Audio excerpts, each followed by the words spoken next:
In this clip, we're going to review square roots and equations, and this is from lesson 3.1.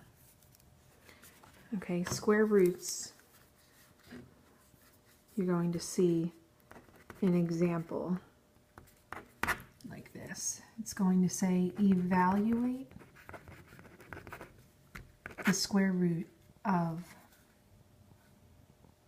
144.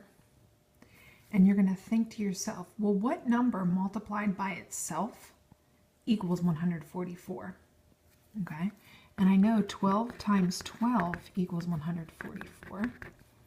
So the square root of 144 equals 12. Okay, an equation with a square in it would look like this. This would be example number 2. It's going to look something like this. X squared equals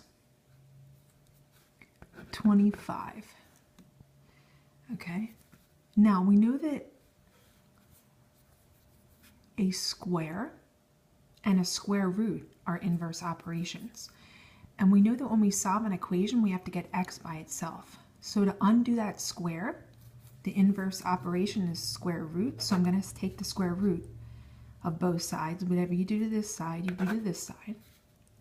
Okay, these two cancel out, the square root and the square, because they're inverse operations. And on this side, you're left with x, and it equals the square root of 25. It's going to be plus or minus 5. Now you need that plus or minus in an equation with a square, and I'm going to show you why. Let's show our check. Let's plug back in plus or minus 5 into the original equation. The original equation is x squared equals 25. Okay, well, let's plug in positive 5. Is positive 5 squared equal to 25?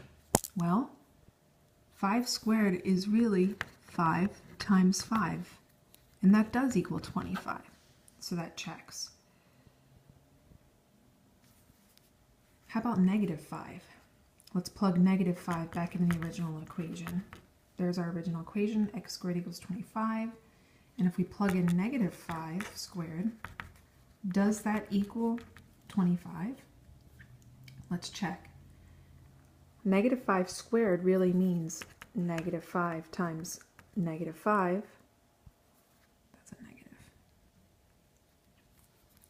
And that does equal 25, because a negative times a negative is a positive. So they both check.